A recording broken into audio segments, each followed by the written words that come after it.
jireenya ijaarrannee bultii godhannee gaafa biyyaa baanu miidhadhamoo baay'een keenya yeroo bultii ijaarrannee jireenya kana caalu godhanna jennee bultii keenya dhiisnee gara biyya ormaa dhufna. Garuu miidhamni karaa nun beekna. Intala jechumaa intala daadaa obboleettii sarraatenya kanneen keessaa nama tokko ijoollee yoo qaban ijoollee keenya san biratti gatannee biyyaa ba'uu dandeenya. Garuu miidhamni bultii keenya irratti dhufu ashama harka fuunee kabajamtootaaf daawwattootaa hordoftoota keenya nageenyi koo kan jaalalaa fi kabajaa bakkaa fi lafa jirtanitti isiniif haa baay'atu. Anis obboleettiin keessan bakkaa fi lafa jirutti Waaqayyoof galannaa ga'u nagaa fayyaa kootidha. Isinis akka nagaa fayyaa naaf taatan Waaqayyo biraa abdii guddaan qaba. Egaa akka baay'een keenya bultii keenya gannee biyya ormaa dhufna. Garuu gara viidiyoo kootee darbiin duratti like, share, subscribe gochuudhaan nu cinaa dhaabbadhaa. Isinuu gochaa jirtu galatooma warri like, subscribe gotan galatooma isiniin jechaa nu jabeessaa isiniin jenna. Karra viidiyoo adda ta'een qabadhee dhufe. Keessattuu warroonni jireenya ijaarrattanii ilmoo godhattanii ilmoo keessan bira yookaan obboleettii keessan yookaan fira keessan akkasumas sarraatinyaa gootanii dhuftanii viidiyoo kan sirriitti dhaggeeffadhaa. Miidhaa akkamii akka qabu irraa barattu. Garuu safuu guddaadha viidiyoo kana keessa kan jiru. Maal akka jettas sintu beeka. Akkas ture obboleettiin keenya tokko akkas jetti. Ani Biqiltuu Tolaan jedhama. Dhalattuu Ganda Salaaleeti. Barnoota koo biyyuma koo elementary hanga kutaa 8 baradhe. Haa ta'uti garuu kutaa 8 gaafan xumuru kutaa 9 barachuuf elementary irra jiru. Dirqama magaalaa deemee barachuun qaba. Kutaa 9tti gaafan darbu gara magaalaan dhufe. Oduma gara magaalaa dhufe barnoota koo jalqabe. Haa ta'uti garuu manaajera hojjetaa baankiitii tokkoon jaalalli na qabe. Isan na gaafate. Yeroo jaalala kana na gaafatu anis jaalala keechan wajjin seene. Osuma jaalala kana wajjumaan jirru gara maatii kootti waraqata erge na kadhate. Maatiin kootis gara bultii kana na kenname. Haa ta'uti barnoota koo addaan kuteen gara bultiititti seene. Bultiin koo haala bareedduudhaan na deeme. Jireenya kiyya keessatti gammachuu guddaan qaba. Abbaan manaa koo baay'ee na jaalata, baay'ees na kunuunsa. Anis baay'een isa jaaladha. Osuma kanaan jirru abbaan manaa koo garuu hawwii makiinaa bitachuuf barbaada. Yeroo baay'eedhaaf yeroo dheeraadhaaf maallaqa walitti qabate. Makiinaa bituudhaaf garuu hawwiin isaa galma ga'uuf hin dandeenye. Hojjetaa mootummaa jechuun maallaqa xiqqoo argata. Maallaquma sana irra buufateetu garuu makiinaa bitachuuf hin dandeenye. Haa ta'uti garuu anis immoo yaadni tokko naa dhufe. Maaf fadhanii biyya ormaa deemee abbaa manaa kiyya kana makiinaa hin binne. Yoo wal gargaarre makiinaa inni hawwuun ni bitama kan jedhu yaade tanan abbaa manaa kootitti hime. Abbaa manaa kootis dura akkani deemuun feene ture. Haa ta'uti garuu yeroodhaan boodatti ishii jedhee tole jedhee fudhate. Erganni tole jedhee fudhate immoo ani immoo ijoollee koo maatii koo bira geessuu yaade. Ijoollee koo gara maatii kootti hangalcha achitti naafaa guddatanan jedheen yaada kaaseef inni immoo daa'imman koo baadiyyaatti akka isaan galan hin barbaadu. Asumatti barsiisuu barbaada malee baadiyyaatti erguu hin barbaadu jedheen adide. Haa ta'uti garuu sarraatinyaa qaxarraafi sarraatinyaan kunuunsitu jedhe. Ani immoo sarraatinyaan akka mana kootti galtu hin feene. Kanaafuu lakkiin ta'uun jedhee dide. Ani akkas jedhee dinnaan daa'imti koo baadiyyaatti galuurra atumti biyya Arabaa sanaaf wayyanaan jedhe. Ani immoo deemuu fedhiin qaba waan ta'eef gara maatii kootti deeme obboleettiin kiyya akka achi teechee akka achi ka'ee tanan gara maatii kootti deeme maatii kootiin waan akkanaati biyya Arabaa deemuun barbaada.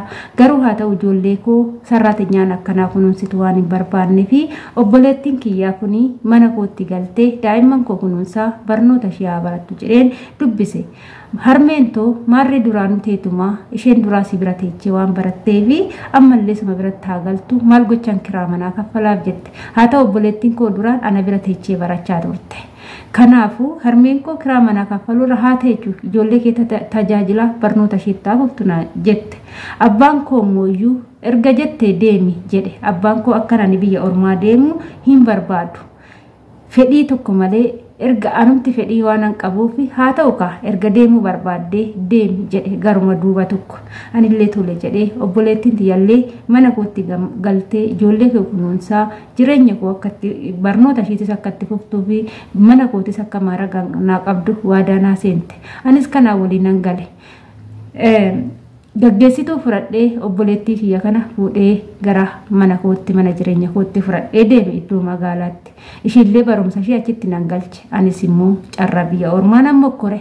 Carraan kun naa milkaa'e. Anis biyya ormaa dhufuu nan danda'e. Dhufee manni itti gale sun baay'ee mana gaarii ture. Baay'ee mana bareedaa ture. Hojii koon itti fufe.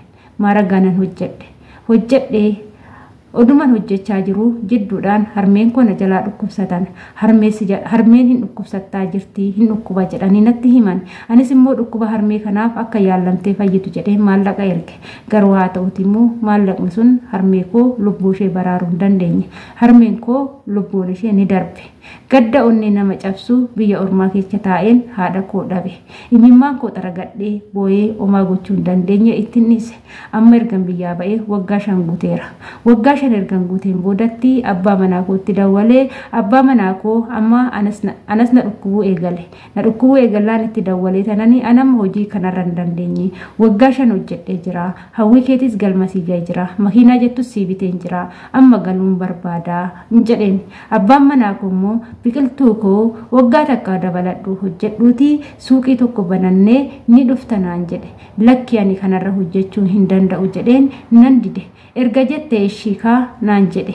Anis tolee jedhee waggaa 5 koo xumureen gara biyya kootii imale. Yeroon gara biyya kootii imalu kan booletti na eegee abbaa manaa koo osoo hin taane obboleecha kooti. Obboleecha kootiin abbaan manaa koo eecha jira maaf hin dhufne jedhee gaafadhe. Inni hojiitutti baay'ataa baay'ee waan hojiin itti baay'atuuf ati naaf deeminaan jedhee anis tole jedhee tanan dhufeen naan jedhe. Ishii haa ta'u jedheen beenukaa jedheen kara mana kootti akka imallu gaafadhe. Lakki harmeen kee erga boqottee awwaaluma isheetillee hin laaltuu naan jedhe. Anis waanan harmeen kiyya keessa kiyyatti harmee kiyya keessa koo jirtuuf gammadee tole jedheen gara awwaalaa harmee kootti imale. Awwaala harmee koo irra ga'ee boo'ee homaa gochuu hin danda'u. Harmee koo boolla keechaa baasuu waan hin dandeenyeef bakka beenu hin gallan jedheen obboleecha kootiin. Ishii naan jedhe garuu haa ta'u obboleechi koo akkan gara mana kootii deemu osoo hin taane gara maatii kootti akkan deemu na godhe. Maaliif ijoollee koo baay'ee yaade waan ta'eef arguun barbaadan jedheen. Abbaa keenyas baay'ee dhukkuba. Abbaa kee immoo osoo ati gara mana kee deemtee lubbuun isaa darbuu danda'a. Harmee ta'e oduun argin lubbuun isaa darbite. Lubbuun isaanii darbite. Abbaan keetis lubbuun isaa si jalaa darbuu danda'a. Kanaafuu beenu abbaa kee ilaaliitii saniin boodaa gara ijoollee keetti deebitanaan jedhe. Anis tole jedhee tanan ka'ee gara maatii kootii deeme. Meeshaan biyya Arabaatii fudhadhee gale hundumaa akkasumattan gara baadiyyaatti galche. Yoon galchuu gara abbaa kiyya bira yoon ga'u abbaan koo natti maramee imimmaa lakkuu cobsee yaadha lakkoo anillee odossi arguu baadhee akkuma haadha keetii san addunyaa kanarraa dursee boqadhee jiraadhe naan jedhe. Abbaa koo maaliif kun ta'a jedheen gaafadhe.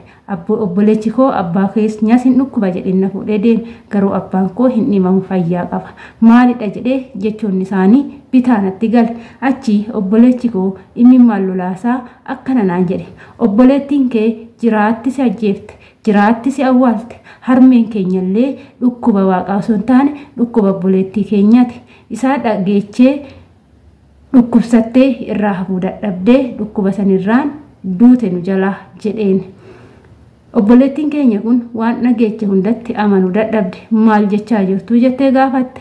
Obboleettiin kee abbaa manaa keetitti heerumtee haadha manaasaa taatee jiraachaa jirti. Wajjin jiraachuu bichaa osoo hin taane ilmoollee deechee fi ilmoollee waliin godhatanii isaan jireenya isaanii jiraachaa jiru. Kanaafuu dhaallamtee jirta. Achi deemuun siin barbaachisu jedhaniin. Marree biqiltuun baay'ee gadditee imimmaan lolaastee boochee makkaarrartee jireenyi fi guyyaan halkan itti dukkanaa'ee guyyaan dukkanatti ta'ee walii wallaalte. Amma omaan dubbanne kaatee gara Finfinneetti deebite. Gara Finfinnee deebitee mana siree qabatte. Mana siree qabattee erga jettee odumatee jechuun immoo dallaan isheetti dawwalte akka biyya ormaa jammarsiisu gaafatte. Dallaallis ni guuteef obboleechi ishii garuu osoo hin dawwaliniif bilbila isheen qabattee gara Finfinnee deemte hattuu waan jalaa fudhatee jiruu fi qaxxituma biyya ormaa dhufte. Amma biyya ormaa jirti. Osoo siin ta'ee maal gootu jette. Marree kuni waan baay'ee ulfaatudha.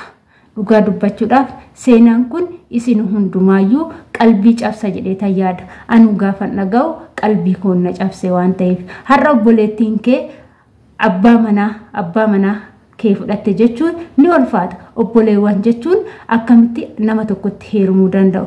Obboleettii akkanaa rabbillee namaaf hin kennin dhugaa rabbii dubbachuudhaaf. Garuu wanna kanarraa barumsa guddaa fudhadhaa. Shamarran dhiira wajjin mana tokkotti gatanii deemuun agam akka ulfaatu ilaalatii irraa baradhaa.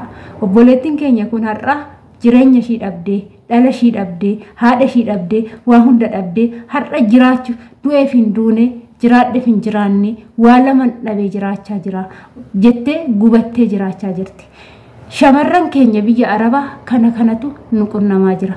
Haa ta'uutii garuu wanti obboleettii keenyaan jedhuani obboleettii koo atarras taanaan borus taanaan cubbuu tokko hin goone.